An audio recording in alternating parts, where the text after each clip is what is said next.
Route گئی ہو۔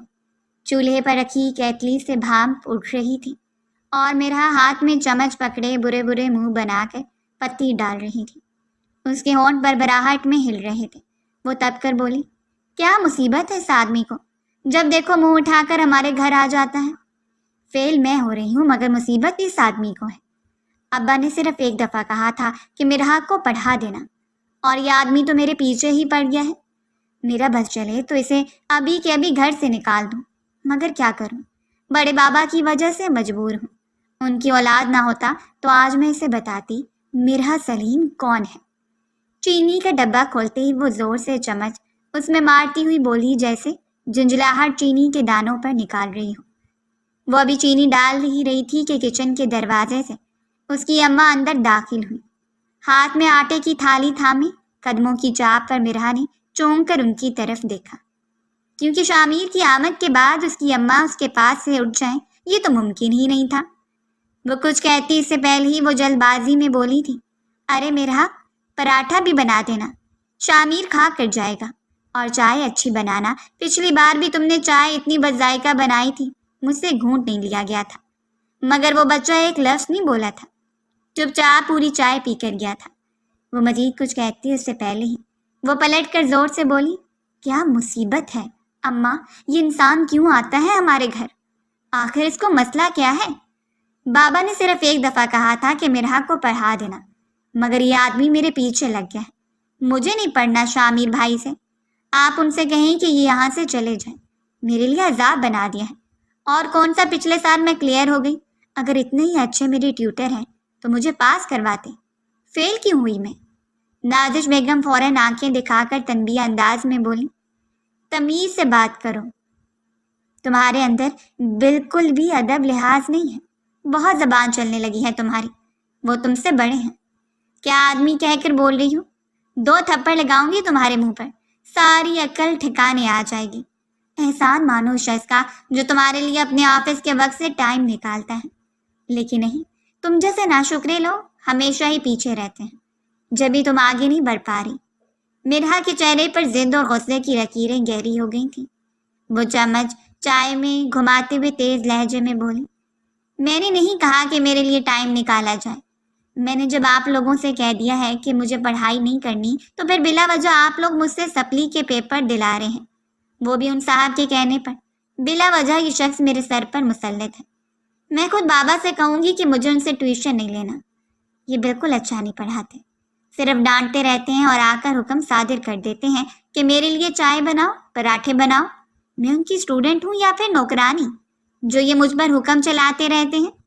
نازش بیگم تھوڑی اونچی آواز میں بولی، بہت زبان چلتی ہے تمہاری، اگر یہ زبان تم اپنے وائبہ کے لیے استعمال کر لو تو وہ دن دور نہیں جب ہم تمہاری کامیابی کی مٹھائی بانٹیں گے۔ کم سے کم میٹرک تو کر لو، میٹرک بھی تم پاس نہیں کر پا رہی، 2 سپلی آ گئی ہیں، ایک تو وہ تمہیں پڑھانے کے لیے آتا ہے، اس سے تمہارے باپ کے کتنا پیسہ بچ جاتا ہے، ورنہ اتنا مہنگا ٹیوٹر لگتا ہے۔ کوئی احساس ہے تمہیں اپنے باپ کا؟ لیکن نہیں، اس کے لاڈ پیار کا ناجائز فائدہ اٹھاتی ہو تم۔ میرا بس چلے تو تمہارا دماغ ابھی درست کر دوں، صرف تمہارے باپ کی وجہ سے مجبور ہوں میں، ورنہ اچھی تربیت کرتی تمہاری۔ میرا منہ بسوڑتے ہوئے ہلکی آواز میں بولی، ہاں سارے احساس تو شامیر بھائی کو ہی ہیں، پتہ نہیں ابا نے کیا سوچ کر ان سے کہہ دیا، اتنا ڈانٹتے ہیں، آج بھی ٹیسٹ ہے جو مجھے یاد نہیں، پتہ نہیں کون سی سزا دیں گے، کل بھی بول کر گئے تھے اگر ٹیسٹ یاد نہیں ہوا تو چھوڑوں گا نہیں۔ میں صحیح بتا رہی ہوں اماں، یہ ٹیوٹر نہیں بلکہ میری جان کا عذاب ہے، آپ مانیں یا نہ مانیں۔ نازش بیگم پلک جھپکتے ہی بولی، ہاں تو یہ مہندی لگانے سے تمہیں فرصت مل جاتی تو تم ٹیسٹ یاد کر لیتی، ہر وقت سجتی سمرتی رہتی ہو، تمہاری عمر کی لڑکیاں پڑھائی میں دل لگاتی ہیں، مگر تم make up, jewellery, nail polish ان سب سے نکلو تو پڑھائی کی طرف راغب ہو۔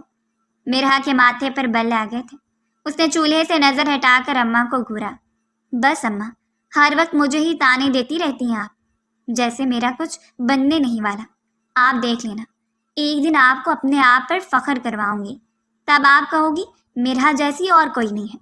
نازش بیگم نے آٹے کی تھالی کا کونا پکڑ کر زور سے رکھا اور بولی، چپ ہو جاؤ، تمہاری باتیں بہت ہی نرالی ہوتی ہیں، میرے پاس اتنا فالتو وقت نہیں ہے جو تمہاری نرالی باتوں میں ضائع کروں۔ فوراً پراٹھا بناؤ اور لے کر آؤ۔ میں اس کے ساتھ ہی ڈرائنگ روم میں بیٹھی ہوں۔ میرا نے دانت پیس کر چمچ کیتلی میں مارا اور منہ پھلا کر دوبارہ چولہے کی طرف متوجہ ہو گئی۔ بھاپ سے اس کا چہرہ سرخ ہونے لگا تھا۔ وہ چپ چاپ آٹے کی ٹکی بناتے ہوئے دل ہی دل میں بڑبڑا رہی تھی۔ کتنی آزادی ہے مجھے اس گھر میں، ہر بات پر ٹانے، ہر وقت شامیر بھائی کی تعریف۔ دیکھنا، ایک دن انہیں اچھی طرح مزہ چکھاؤں گی۔ کچن میں آٹے اور پیاز کی خوشبو پھیل رہی تھی۔ چائے کی خوشبو بھاپ کے ساتھ مل کر فضا میں رچی ہوئی تھی۔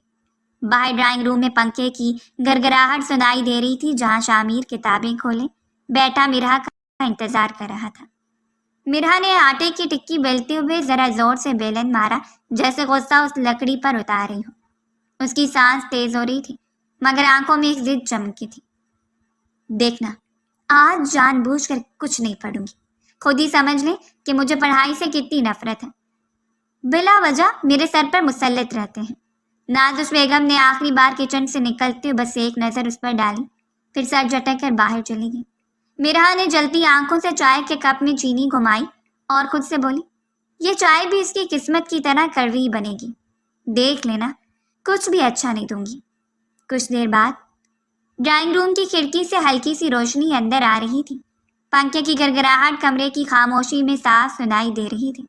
کتابیں میز پر پھیلی ہوئی تھیں اور شامیر نوٹس لکھنے میں مصروف تھا۔ اس کے چہرے پر توجہ کی ایک ایسی جھلک تھی جو مرہا کے دل میں ایک عجیب سا اضطراب پیدا کر رہی تھی۔ اسے ٹیسٹ یاد نہیں تھا جو اسے مسلسل بے چین کر رہا تھا۔ کچن میں وہ کتنا ہی جھنجھلا لے مگر اچھی طرح جانتی تھی اس ہٹلر کے سامنے آتی اس کی زبان بند ہو جائے گی اور وہ ایک لفظ نہیں بول پائے گی۔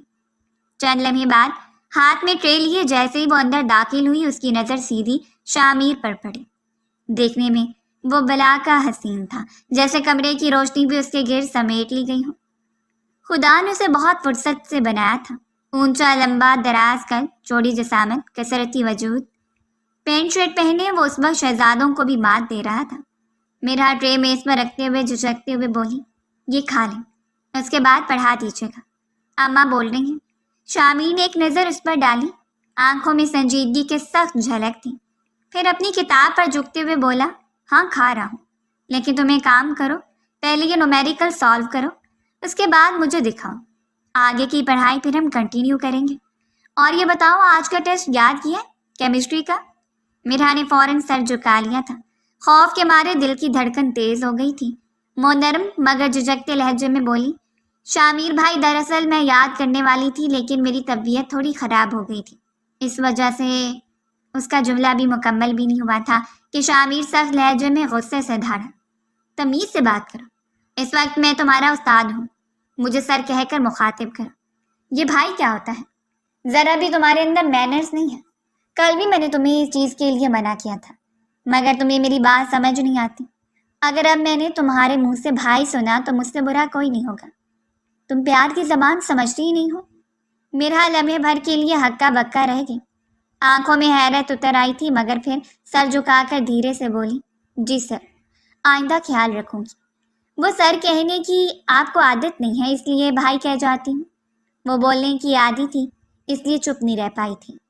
شامیر نے کرسی کی پچھ سے ٹیک لگائی اور ہاتھ باندھتے ہوئے سخت لہجے میں بولا، اب بتاؤ، ٹیسٹ یاد کیا ہے یا نہیں؟ فضول گوئی سی ٹیوشن کے وقت پرہیز کیا کرو۔ اگر یہی زبان تم اپنے وائبہ کے وقت استعمال کرتی تو آج کم سے کم کچھ نمبر لے کر اس سپلی کو پاس کر لیتی، لیکن نہیں، تم جیسی لڑکیاں صرف اور صرف بلا فضول اپنی زبان استعمال کر سکتی ہیں۔ مرہا دھیرے سے بولی، میری طبیعت تھوڑی خراب ہو گئی تھی، اس وجہ سے یاد نہیں کیا۔ اس کو سمجھ ہی نہیں آ رہا تھا بات کس طرح سنبھالے، کیونکہ شامیر اسے کافی غصے میں نظر آ رہا تھا۔ اس کی ہتھیلیاں اب نم ہونے لگی تھیں۔